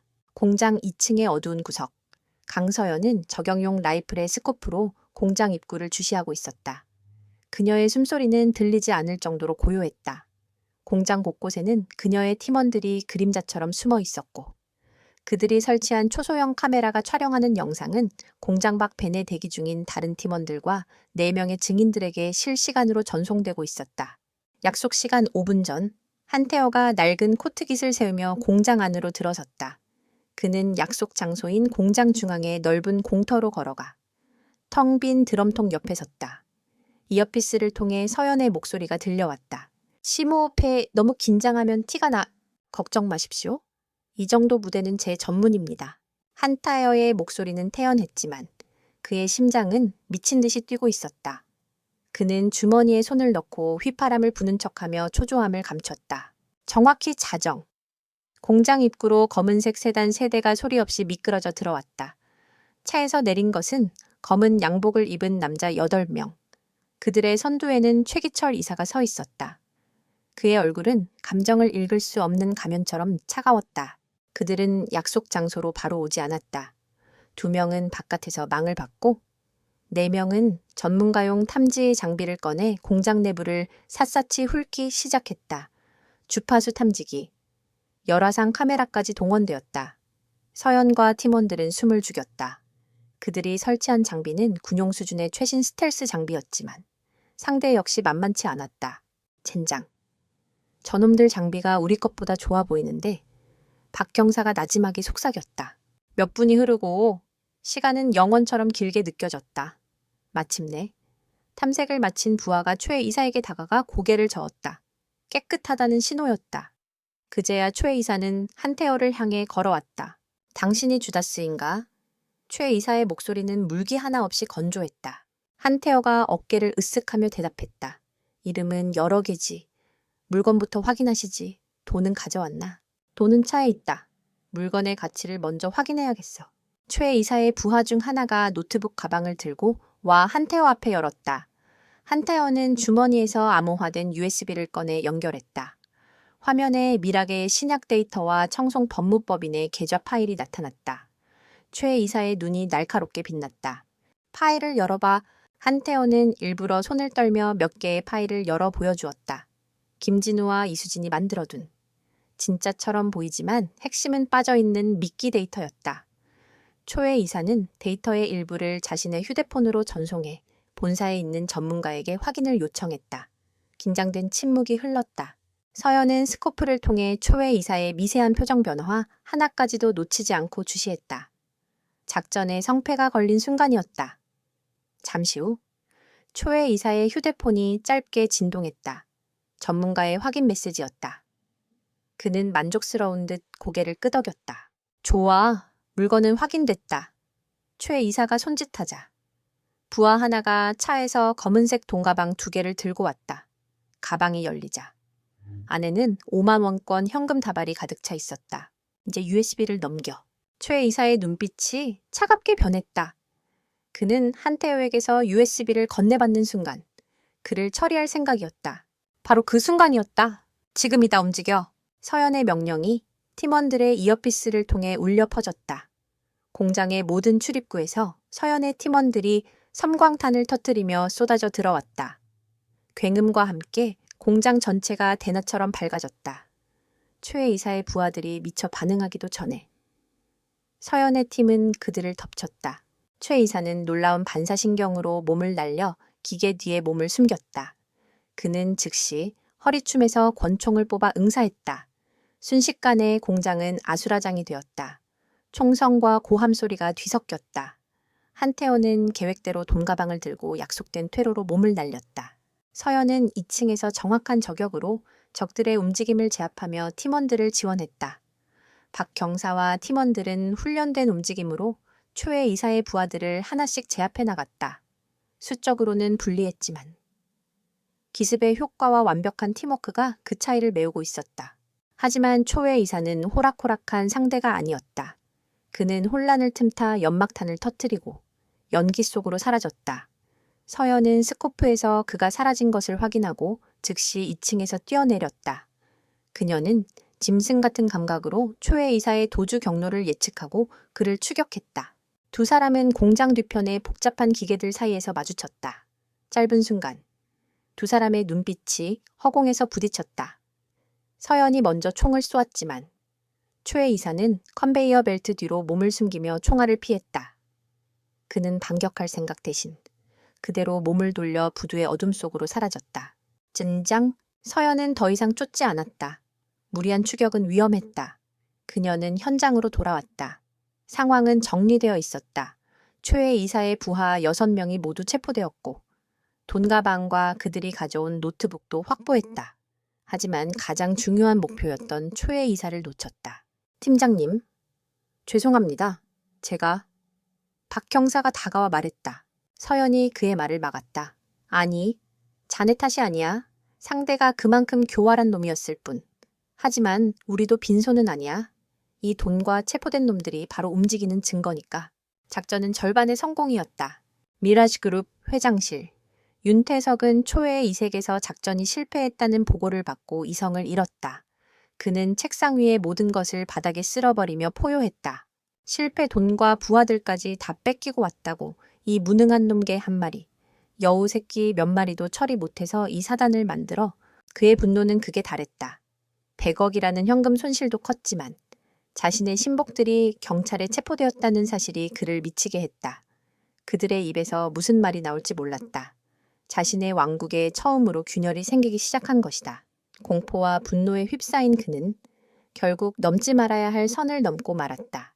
그는 비서도 물리고 자신의 비밀 직통 전화를 집어들었다. 신호가 몇 번 울리고 중후한 남자의 목소리가 들려왔다. 나 윤태석이요. 지금 당장 인천에서 잡혀간 내 사람들 풀어줘. 그리고 특수수사과 강서연이라는 미친년. 당장 내사 착수해서 옷 벗겨버려. 이번 일 깨끗하게 처리 못하면. 지난번에 당신 아들놈 유학자금으로 보내준 돈이 어디서 났는지 국세청이 알게 될 줄 알아. 내가 어떻게 당신을 그 자리에 앉혔는지 잊었나. 수화기 너머의 상대는 대검찰청의 핵심 요직에 있는 박형준 차장검사였다. 윤태석은 자신의 권력과 돈으로 그를 주무를 수 있다고 확신했다. 그는 자신이 모든 것을 통제하고 있다고 믿었다. 하지만 그가 모르는 것이 있었다. 같은 시각. 서연의 새로운 임시지휘소, 서연과 그녀의 팀, 그리고 5명의 증인들은 헤드셋을 낀 채 숨을 죽이고 있었다. 그들의 앞에는 녹음 장비가 돌아가고 있었고 스피커를 통해서는 방금 윤태석이 박형준 차장검사와 나눈 대화가 고스란히 흘러나오고 있었다. 청송 법무법인을 통해 박형준에게 뇌물이 흘러들어간 정황을 포착한 서연은 김정훈 과장을 설득하여 극비리에 박형준에 대한 통신영장을 발부받았던 것이다. 그녀는 윤태석이 궁지에 몰리면 반드시 이 라인을 이용할 것이라고 예측했다. 그리고 그녀의 예측은 정확히 들어맞았다. 녹음이 끝나자 지휘소 안에는 잠시 정적이 흘렀다. 이내 모두의 얼굴에 희미한 미소가 번졌다. 이것은 단순한 증거가 아니었다. 그것은 거대한 왕국을 무너뜨릴 수 있는 다이너마이트였다. 서연은 헤드셋을 벗으며 말했다. 이제 싸움의 판이 바뀌었다. 지금까지는 우리가 그들의 성벽을 기어오르는 입장이었다면 이제부터는 우리가 성벽 안에서 폭탄을 터뜨릴 차례다. 윤태석은 자신의 분노가 스스로의 왕국을 무너뜨리는 기폭제가 되었다는 사실을 꿈에도 모른 채 여전히 자신의 권력을 맹신하고 있었다. 그러나 그의 발밑은 이미 꺼지기 시작했다. 흔들리는 왕국의 붕괴는 이제 시간 문제였다. 윤태석 회장과 박형준 차장검사의 통화 녹음 파일은 단순한 증거가 아니었다. 그것은 전쟁의 판도를 바꿀 핵무기였다. 강서연의 임시지휘소는 흥분과 긴장감으로 가득 찼다. 그들은 마침내 적의 심장을 겨눌 비수를 손에 넣은 것이다. 서연은 즉시 김정훈 과장에게 비공식적으로 접촉해 녹음 파일의 내용을 보고했다. 수화기 너머로 김 과장의 거친 숨소리가 들려왔다. 그는 처음에는 경악했지만 이내 결연한 목소리로 말했다. 강 팀장, 자네가 괴물의 멱살을 잡아버렸군. 좋아. 이제 빼도 박도 못해. 이 싸움. 끝을 봐야지. 청장님께는 내가 직접 보고하겠네. 필요한 지원이 있다면. 공식적으로는 안 되지만 내가 할 수 있는 모든 방법을 동원해보지. 든든한 지원군을 얻었지만 서연의 표정은 여전히 무거웠다. 그녀는 화이트보드 앞에 서서 복잡하게 얽힌 인물 관계도를 바라보았다. 이 녹음 파일만으로는 부족해. 그녀의 말에 이제 막 승리를 예감하던 팀원들과 5명의 얼굴에 의문이 떠올랐다. 박 경사가 물었다. 부족하다니요. 팀장님, 이건 명백한 범죄 교사 및 뇌물수수 증거입니다. 박형준을 체포하면 윤태석까지 끌어내는 건 시간 문제입니다. 시간 문제? 맞아. 바로 그 시간이 문제야. 서연이 돌아보며 말했다. 박형준을 체포하는 순간 미라계와 청송법무법인의 최고 변호인단이 움직일 거야. 그들은 이 녹음이 불법 도청이며 증거 능력이 없다고 주장하겠지. 윤태석은 분노에 찬 상태에서 한 허튼 소리였다고 발뺌할 거고 법정 싸움은 질이 멸렬하게 길어질 거고 그 사이에 놈들은 다른 증거들을 모두 파기하고 우리를 역으로 공격할 시간을 벌게 될 거야. 한태어가 그녀의 의도를 파악하고 말했다. 그들이 방역할 시간조차 주지 않을 한 방에 모든 것을 끝낼 결정적인 증거가 필요하다는 말이군요. 정확해. 서연은 화이트보드의 가장 중심에 있는 신약 임상 데이터 조작이라는 글씨를 가리켰다. 모든 것의 시작점, 이 사건의 원죄 유엔주의를 입증해야 하에 윤태석이 직접 데이터 조작을 지시하고 승인했다는 빼도 박도 못할 증거 말이야. 우리의 녹음 파일은 살인교사 증거라면 이건 살인의 동기를 증명할 증거지. 둘이 합쳐졌을 때 비로소 완벽한 그림이 완성되는 거야. 하지만 그 결정적인 증거는 적의 심장부, 철옹성 같은 미락그룹 본사타워의 메인 서버에 보관되어 있을 터였다. 외부와는 완전히 차단된 내부망 서버, 물리적으로 접근하지 않는 한 손에 넣는 것은 불가능했다. 본사 잠입은 자살 행위입니다. 박민준이 고개를 저었다. 보안 시스템이 거의 국방부 수준이에요. 모든 복도는 동작 감지 센서와 CCTV로 도배되어 있고 주요 서버실은 홍채와 지문 인식, 특수 보안 카드까지 있어야 접근할 수 있습니다. 모두의 얼굴에 다시 무력감이 드리워졌다. 그들은 성문 바로 앞까지 왔지만 가장 높고 단단한 마지막 성벽 앞에서 가로막힌 셈이었다. 그때 누구도 예상하지 못했던 사람이 입을 열었다. 제가 갈 수 있어요. 모두의 시선이 한 곳으로 향했다. 법무팀의 조용한 보조원, 최유라였다. 그녀는 늘 겁에 질려 있었고 다른 사람의 등 뒤에 숨으려 하던 사람이었다. 그런 그녀가 모두의 앞에서 떨고는 있었지만 분명한 목소리로 다시 한번 말했다. 제가 그 서버에 접근할 수 있어요. 유라 씨. 그게 무슨 말이에요? 위험해요. 이수진이 그녀를 말렸다. 하지만 최유라는 고개를 저었다. 그녀의 눈에는 더 이상 두려움이 아닌 강한 의지가 담겨 있었다. 저는 법무팀에서 일했어요. 회장님과 관련된 모든 극비 데이터는 일반 서버가 아닌 아카이브 델타라고 불리는 특수 보안 서버에 따로 보관돼요. 그리고 그 서버의 물리적 위치와 접근 프로토콜을 아는 사람은 극소수예요. 저는 제 상사였던 김 부장의 업무를 보조하면서 우연히 그 위치와 백업 절차를 본 적이 있어요. 그녀는 숨을 한번 고르고 말을 이었다. 김 부장은 지금 최 이사의 실책을 수습하느라 정신이 없을 거예요. 분명 보안에 허점이 생겼을 겁니다. 저는 그곳에서 유령 같은 존재였어요. 아무도 저를 신경 쓰지 않았죠. 그래서 오히려 제가 잠입하기에 가장 적합할지도 몰라요. 완전한 외부인인 여러분보다 훨씬 더 그녀의 계획은 대담했지만 동시에 무모했다. 서연은 그녀를 오랫동안 바라보았다. 그녀는 최유라의 눈에서 예전에는 볼 수 없었던 스스로의 운명과 맞서 싸우기로 결심한 전사의 모습을 보았다. 겁에 질려있던 새끼 여우가 이제는 적의 심장으로 뛰어들려는 늑대의 탈을 쓰고 있었다. 성공 확률은 서연이 물었다. 제대로 준비만 한다면 50%. 하지만 우리가 아무것도 하지 않는다면 확률은 0%예요. 서연은 결심했다. 이 위험한 도박에 기꺼이 동참하기로. 좋아. 그럼 지금부터 아카이브 델타 침투 작전을 시작한다. 작전 준비는 신속하고 은밀하게 이루어졌다. 최유라는 기억을 더듬어 에미라게 타워의 내부 구조와 보안 시스템의 위치를 상세히 그려냈다. 박민준과 서연의 팀 소속 통신 전문가는 그 도면을 바탕으로 가상 시뮬레이션을 만들고 최유라에게 닥칠 수 있는 모든 경우의 수를 대비해 훈련시켰다. 이 구간의 레이저 센서는 15초 간격으로 작동해 3초의 통과 시간이 주어질 거야. 중앙통제실에서 이쪽 복도 CCTV를 모니터링하는 시간은 4시 15분부터 3분간이야. 그때가 유일한 사각지대지.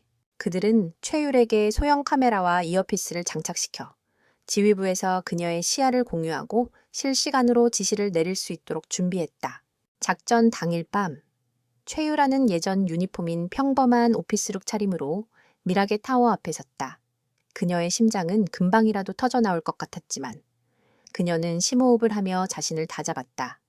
이어피스에서 서연의 차분한 목소리가 들려왔다. 기억해. 당신은 더 이상 도망자가 아니야. 사냥꾼이야. 최유라는 위조했지만 완벽한 출입증으로 1차 관문을 통과했다.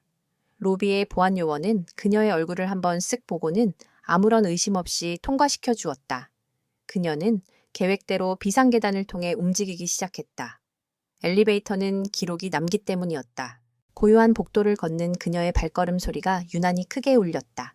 익숙했던 자신의 일터가 지금은 거대한 괴물의 내장속처럼 느껴졌다. 그녀는 팀원들의 지시에 따라 CCTV의 사각지대를 이용하고 보안 센서를 피해가며 목적지인 35층 법무팀 서버 관리실을 향해 나아갔다. 몇 번의 위기가 있었다. 순찰 중인 보안 요원과 마주칠 뻔한 아찔한 순간도 있었고 예상치 못했던 추가 잠금 장치 앞에서 좌절할 뻔하기도 했다. 하지만 그때마다 그녀는 침착하게 대처했고 지휘부의 원격 지원을 받아 위기를 넘겼다. 마침내 그녀는 아카이브 델타가 있는 작은 방 앞에 도착했다. 마지막 관문은 그녀의 상사였던 김 부장의 홍채와 지문 인식이 필요했다. 이것은 원격으로 해킹할 수 없는 물리적 보안이었다. 어떻게 하지? 박 경사가 초조하게 물었다. 최유라는 침착하게 가방에서 작은 분무기와 특수 필름을 꺼냈다. 김 부장은 결벽증이 있어서 자기 사무실 손잡이를 매일 알코올로 닦아요. 제가 어제 그의 사무실에 몰래 들어가 손잡이에서 지문을 채취해뒀어요. 그녀는 김 부장의 사무실 위치를 미리 파악하고 다른 팀원이 양동 작전으로 보안 요원들의 시선을 끈 사이 잠입하여 지문을 복제해 두었던 것이다. 그녀의 치밀함에 지휘부의 모두가 감탄했다. 그녀는 복제한 지문 필름으로 인증을 통과하고 김 부장의 고화질 사진 데이터에서 추출한 홍채 패턴으로 마지막 잠금 장치마저 해제했다. 육중한 강철문이 소리 없이 열리고 마침내 아카이브 델타의 서버가 모습을 드러냈다. 그녀는 떨리는 손으로 휴대용 드라이브를 서버에 연결하고 데이터 다운로드를 시작했다. 화면에 나타난 다운로드 진행률 막대는 그녀의 생명선처럼 천천히 그리고 더디게 차올랐다. 10%, 30%, 70%? 그녀의 온 신경은 모니터와 이어피스, 그리고 문 밖의 소리에 집중되어 있었다. 시간은 영원처럼 느껴졌다. 마침내 다운로드 완료 메시지가 화면에 떴다. 해냈어. 그녀 자신도 모르게 안도의 탄성이 터져 나왔다. 그녀는 서둘러 드라이브를 뽑아 주머니에 넣었다. 이제 빠져나가기만 하면 모든 것이 끝난다. 바로 그 순간이었다. 복도 저편에서 희미한 발소리가 들려왔다. 발소리는 점점 더 가까워지더니 정확히 서버실 문 앞에서 멈췄다. 최유라는 숨을 멈췄다. 온몸에 피가 얼어붙는 것 같았다. 철컥! 누군가 보안카드 리더기에 카드를 대는 소리가 들렸다. 그리고 잠금 장치가 해제되는 소리와 함께 문고리가 천천히 돌아가기 시작했다. 문고리가 돌아가는 소리는 최유라의 심장을 먹게 할 것만 같았다. 그녀는 반사적으로 서버렉의 가장 깊고 어두운 구석으로 몸을 밀어 넣었다. 그녀가 할 수 있는 것은 숨을 죽이고 어둠의 일부가 되는 것뿐이었다. 문이 열리고 한 남자가 들어왔다. 그녀의 옛 상사인 김 부장이었다. 그는 서류를 찾으러 온 듯 신경질적으로 다른 쪽 캐비닛을 뒤지기 시작했다. 그의 얼굴은 초에 이사가 경찰에 체포된 일 때문에 수심이 가득했다. 그는 서버 렉 쪽은 쳐다보지도 않았다. 그에게 이곳은 그저 서류 창고 같은 곳일 뿐이었다. 최유라는 자신의 심장 소리가 그에게 들릴까봐 두려웠다. 1분, 2분. 시간은 마치 영원처럼 흘러갔다. 마침내 김 부장은 원하는 서류를 찾았는지 혀를 차며 방을 나갔다. 문이 다시 닫히고 잠기는 소리가 들렸다. 최유라는 한참 동안 그 자리에 얼어붙어 있다가 이어피스에서 들려오는 서연의 목소리에 겨우 정신을 차렸다. 최유라 씨, 괜찮아. 지금 즉시 빠져나와야 해. 김 부장이 네가 없어진 걸 눈치채기 전에. 그녀는 떨리는 다리를 이끌고 조심스럽게 방을 빠져나왔다. 건물 밖으로 나오는 과정은 들어올 때보다 훨씬 더 긴장되었다. 하지만 한번 죽음의 문턱을 넘어본 그녀는 이전과는 다른 대담함을 갖게 되었다. 그녀는 마치 원래 그곳에 있었던 직원처럼 태연하게 그리고 당당하게 건물을 빠져나왔다. 약속된 장소에서 기다리고 있던 박 경사의 채 올라탔을 때 그녀의 온몸은 긴장이 풀리며 사시나무처럼 떨리고 있었다. 임시 지휘소로 돌아온 최유라는 영웅처럼 환영받았다.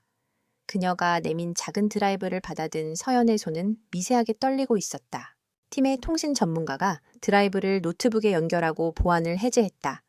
모두가 숨을 죽이고 화면을 지켜봤다. 마침내 파일이 열렸다. 그곳에는 삭제되지 않은 원본 임상 데이터가 고스란히 담겨 있었다. 사망자와 심각한 부작용을 겪은 환자들의 명단, 조작된 보고서의 원본, 그리고 그 모든 것을 덮으라는 윤태석 화법 회장의 디지털 서명이 포함된 내부 기밀 메모까지. 이럴 수가. 연구원 김진우는 화면을 보며 몸을 떨었다. 그것은 그가 몇 년간 찾아 헤맸던 악마의 증거 그 자체였다. 이수진과 최유라는 서로를 부둥켜 안고 조용히 눈물을 흘렸다. 한태호와 박민주는 말없이 주먹을 불끈 쥐었다. 서연은 조용히 눈을 감았다. 길고 긴 사냥의 마지막 퍼즐 조각이 마침내 제자리를 찾았다. 이제 모든 증거가 모였다. 첫째, 혹독한 훈련을 통해 단련된 이제는 그 누구도 흔들 수 없는 5명의 핵심 증인. 둘째, 여우 사냥. 작전 현장에서 확보한 100억 원의 검은 돈. 셋째, 결정적인 증언을 시작한 초회 이사의 부하들. 넷째, 윤태석과 박형준 차장검사의 목소리가 담긴 통화 녹음 파일.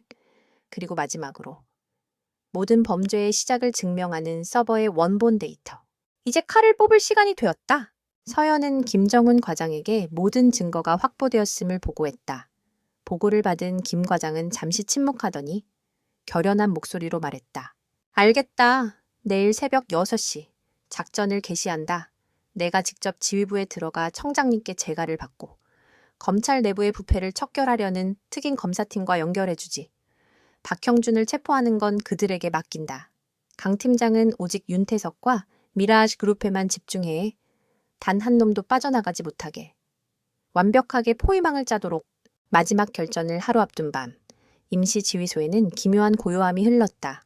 폭풍 전야의 고요함이었다. 더 이상 분석할 자료도 세워야 할 계획도 없었다.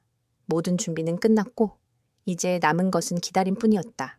서연은 조촐하게나마 저녁 식사를 준비했다. 배달시킨 족발과 순대, 그리고 소주 몇 병이 전부였다. 그녀는 5명의 증인들을 한자리에 불러 모았다. 오늘 밤은 푹 쉬도록 해. 내일부터는 당신들의 인생에서 가장 길고 힘든 날이 될 테니까. 그들은 말없이 둘러앉아 술잔을 채웠다. 한태호가 먼저 입을 열었다. 생각해보면 웃기군요. 불과 몇 달 전만 해도 우리는 서로 얼굴도 모르던 사이였는데 이제는 무슨 전우라도 된 것 같으니. 이수진이 눈물을 글썽이며 말했다. 저는 정말 모든 게 끝났다고 생각했어요. 그때 팀장님이 나타나지 않으셨다면 저는 아마. 지난 이야기는 그만. 서연이 그녀의 말을 막았다. 중요한 건 과거가 아니라 당신들이 스스로의 힘으로 여기까지 왔다는 사실이야. 그녀는 술잔을 들어 올렸다. 나는 당신들을 지키기 위해 이 일을 시작했지만 어느 순간부터인가 깨달았어. 오히려 내가 당신들에게 배우고 있었다는 걸. 김진우 씨의 양심, 이수진 씨의 용기, 박민준 씨의 열정, 한태호 씨의 지혜, 그리고 최유라 씨의 강인함까지. 당신들은 내게 이 싸움을 포기하지 않을 이유를 주었어.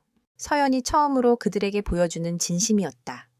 그녀의 말에 5명의 눈시울이 붉어졌다. 그들은 단순한 보호자와 증인의 관계가 아니었다. 험난한 시간을 함께 헤쳐온 피를 나누지 않은 가족이었다. 내일이면 모든 것이 끝납니다. 김진우가 말했다. 그리고 우리는 각자의 삶으로 돌아가겠죠. 아마 다시는 이렇게 다 같이 모일 일은 없을 겁니다. 그래도 우리는 잊지 않을 겁니다. 최유라가 조용히 말을 이었다. 이 위험했던 보금자리에서 우리가 어떻게 서로에게 힘이 되어 주었는지, 그리고 우리를 위해 모든 것을 걸었던 분이 계셨다는 것을요. 그들은 함께 술잔을 부딪혔다. 그날 밤, 그들은 지난 몇 달간의 여정을 이야기했다. 처음 만났을 때의 공포, 함께 훈련하며 겪었던 고통, 그리고 작은 성공에 함께 기뻐했던 순간들. 그들의 이야기는 어두운 방 안을 따뜻하게 채웠다. 식사가 끝나고 서연은 홀로 지휘소 옥상으로 올라갔다. 차가운 밤 공기가 그녀의 뺨을 스쳤다. 저 멀리 서울의 화려한 야경이 파노라마처럼 펼쳐져 있었다. 그 불빛의 어딘가에 자신이 이룬 제국의 꼭대기에서 세상을 비웃고 있을 윤태석이 있었다. 그는 아직 아무것도 모르고 있을 터였다. 자신의 왕국을 향해 거대한 파도가 밀려오고 있다는 사실을, 자신의 발밑을 지탱하던 모든 것들이 곧 무너져 내릴 것이라는 사실을. 박 경사가 조용히 그녀의 옆으로 다가와 외투를 덮어주었다. 팀장님, 모든 준비가 끝났습니다. 압수수색 영장과 체포영장 모두 발부되었습니다. 수고했어. 내일이면 정말 모든 게 끝나는 거겠죠?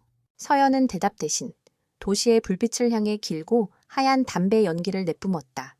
연기가 바람에 흩어지는 것을 보며 그녀는 조용히 말했다. 하여튼 또 다른 시작일 뿐이야. 박 경사, 우리는 그저 당연히 있어야 할 것을 제자리로 돌려놓는 것뿐이지. 그녀의 눈은 흔들림이 없었다. 오랜 기다림 끝에 마침내 사냥감의 목덜미를 물기 직전인 진돗개의 눈빛이었다. 동쪽 하늘이 희미하게 밝아오고 있었다. 폭풍이 몰려오고 있었다. 동이 트기 시작하는 새벽 6시, 서울지방경찰청 대외의실의 공기는 얼음장처럼 차갑고 팽팽했다. 방탄조끼와 전술장비로 무장한 100여 명의 특수수사과 요원들이 도열해 있었다. 그들 앞에 선 강서연의 얼굴에는 지난 몇 달간의 피로와 결의가 교차하고 있었다. 오늘 우리는 대한민국 심장에 박힌 거대한 종양을 도려낸다. 그녀의 목소리는 낮았지만 회의실 전체를 압도했다. 목표는 에미라식그룹 본사와 윤태석 회장의 자택, 그리고 청송 법무법인을 포함한 주요 관계사 12곳이다. 각 팀은 지정된 목표 지점의 증거를 확보하고 핵심 인물들을 체포한다. 저항이 있을 시에는 모든 수단을 동원해 제압한다. 하지만 명심해, 우리의 무기는 총이 아니라 우리가 손에 쥔 영장과 정의다. 단 한 명의 민간인 피해도, 불필요한 폭력도 용납하지 않는다. 그녀는 작전 지도를 가리켰다. 동시에 특임검사팀이 대검찰청의 박형준 차장검사를 체포할 것이다. 그들의 지원은 기대할 수 없다. 이것은 오롯이 우리만의 싸움이다. 질문 있나? 아무도 대답하지 않았다. 그들의 눈에는 오직 임무에 대한 확고한 의지만이 불타고 있었다. 좋아, 그럼 지금부터 심판의 달 작전을 개시한다. 모두 움직여! 서연의 명령과 함께 요원들은 일사불란하게 움직이기 시작했다. 수십 대의 경찰 차량이 새벽의 어둠을 가르며 서울 시내 곳곳으로 쏜살같이 흩어졌다. 거대한 사냥이 시작된 것이다. 같은 시각 대검찰청 박형준 차장검사의 사무실. 그는 전날 윤태석의 전화를 받고 강서연 팀에 대한 내사를 지시한 뒤 느긋하게 아침 신문을 읽고 있었다. 그는 이 모든 것이 자신의 통제 아래 있다고 믿었다. 그때 요란한 소리와 함께 사무실 문이 거칠게 열렸다. 누구야, 여긴 어떻게? 말을 채 끝마치기도 전에 낯선 얼굴의 검사들과 수사관들이 들이닥쳤다. 그들의 선두에 선 중년의 부장검사가 차가운 목소리로 서류를 내밀었다. 특임검사팀입니다. 박형준 씨. 특정 범죄 가중처벌법상 뇌물수수 및 직권남용 혐의로 당신을 체포합니다. 박형준의 얼굴이 하얗게 질렸다. 이게 무슨 짓이야? 나는 대검의 차장검사야, 너희들. 지금 누굴 건드리는지 알고나 있어. 그는 고함을 치며 저항했지만 수사관들은 아랑곳하지 않고 그의 팔을 붙잡았다. 부장검사가 그의 귀에 대고 나지막이 말했다. 윤태석 현 회장과의 통화. 잘 들었습니다. 변명은 법정에서 하시죠. 그 순간 박형준의 모든 오만과 권위가 무너져 내렸다. 그는 짐승처럼 울부짖으며 수사관들에게 끌려나갔다. 대한민국 검찰의 심장부에서 썩은 부위가 가장 먼저 도려내졌다. 한편 강서연이 직접 이끄는 본대는 에밀하게 타워 앞에 도착했다. 아직 출근 시간이 되지 않아 거대한 빌딩은 고요했다. 서연과 그녀의 팀은 로비의 보안 요원들을 순식간에 제압하고 마스터키를 이용해 빌딩 전체의 보안 시스템을 장악했다. A팀은 서버실, B팀은 회계 자료실, C팀은 회장 비서실을 확보한다. 나머지 인원은 나를 따라 최상층으로 간다. 서연의 팀은 거침없이 빌딩을 장악해 나갔다. 일부 보안팀이 저항하려 했지만 압도적인 경찰력 앞에서 속수무책이었다. 직원들이 하나둘 출근하기 시작하며 빌딩은 곧 충격과 혼란에 휩싸였다. 대한민국 최고의 기업이라 불리던 그들의 자부심이 경찰의 군홧발 아래 무참히 짓밟히고 있었다. 하지만 윤태석 회장은 그곳에 없었다. 그의 자택을 급습했던 팀으로부터 그가 이미 집을 빠져나갔다는 무전이 날아왔다. 서연은 즉시 그의 차량 위치를 추적했다. 신호는 놀랍게도 바로 이 미라게 타워의 지하 주차장을 향하고 있었다. 전원, 회장실 앞에서 대기놈이 제 발로 호랑이 굴에 들어오고 있다. 윤태석은 새벽부터 심상치 않은 낌새를 느끼고 있었다. 박형준과 연락이 닿지 않았고 초회 이사로부터도 아무런 보고가 없었다. 불길한 예감에 그는 급히 회사로 향했다. 그에게 회사는 가장 안전한 요새이자 그의 왕국 그 자체였다. 그는 자신의 왕국 안에서는 그 누구도 자신을 해칠 수 없다고 믿었다. 비밀 엘리베이터를 타고 자신의 집무실이 있는 최상층에 도착했을 때 그를 맞이한 것은 복도를 가득 메운 무장 경찰들이었다. 그리고 그들 앞에 모든 일의 원흉인 강서연이 서 있었다. 윤태석은 그러나 당황하지 않았다. 오히려 그는 차가운 분노에 휩싸여 있었다. 그는 이 모든 상황을 자신에 대한 감히 용납할 수 없는 도전으로 받아들였다. 강서연. 팀장이라고 했나? 그는 자신의 집무실로 성큼성큼 걸어가 마치 아무 일도 없다는 듯 회장석에 앉았다. 감히 내 성에 흙발로 쳐들어와 당신. 지금 무슨 짓을 하고 있는지 알아. 당신 목이 몇 개라도 되는 줄 아나 보지. 서연은 대답 대신 박 경사에게 눈짓했다. 박 경사가 그의 책상 위에 체포영장을 올려놓았다. 미래지그룹 회장 윤태석, 당신을 신약개발법 위반, 업무상 횡령, 뇌물공여 및 범죄교사 혐의로 긴급 체포합니다. 윤태석은 영장을 보지도 않고 코웃음을 쳤다. 체포 이깟 종이 쪼가리 하나로 날 체포하겠다고 웃기는군. 당신 상관이 누구야? 지금 당장 내가 전화 한 통이면. 당신은 내일 아침 해를 경찰서 안에서 못 보게 될 거야. 그의 오만함은 조금도 꺾이지 않았다. 그는 여전히 자신이 법 위에 있다고 믿고 있었다. 서연은 더 이상 그와 말을 섞을 필요를 느끼지 못했다. 그녀는 그에게 다가가 그의 눈앞에 태블릿 PC 하나를 켰다. 화면에는 그가 직접 서명한 임상 데이터 조작을 지시한 기밀 메모가 떠 있었다. 윤태석의 동공이 지진처럼 흔들렸다. 이것은 절대 외부에 있을 수 없는 파일이었다. 아카이브 델타에 잠들어 있어야 할 자신의 원조의 그 자체였다. 서연은 담담하게 말을 이었다. 당신의 충실한 부하였던 최기철 이사 휘하의 행동대원들이 어젯밤부터 아주 재밌는 이야기들을 해주고 있습니다. 당신이 직접 지시했다더군요. 증인들을 납치하고 필요하다면 죽여도 좋다고. 그녀는 태블릿 화면을 넘겼다. 다음 화면에는 100억 원의 돈다발 사진이 나타났다. 이 돈의 출처도 곧 밝혀지겠죠. 당신의 비자금 계좌에서 나온 겁니다. 마지막으로 그녀는 음성 파일을 재생했다. 스피커를 통해 박형준 차장검사를 협박하던 자신의 목소리가 집무실 전체에 울려 퍼졌다. 아, 그리고 박형준 차장검사는 1시간 전에 자신의 사무실에서 체포되었습니다. 당신과의 통화 내용 덕분이죠. 이제 당신을 지켜줄 방패는 아무것도 남지 않았습니다.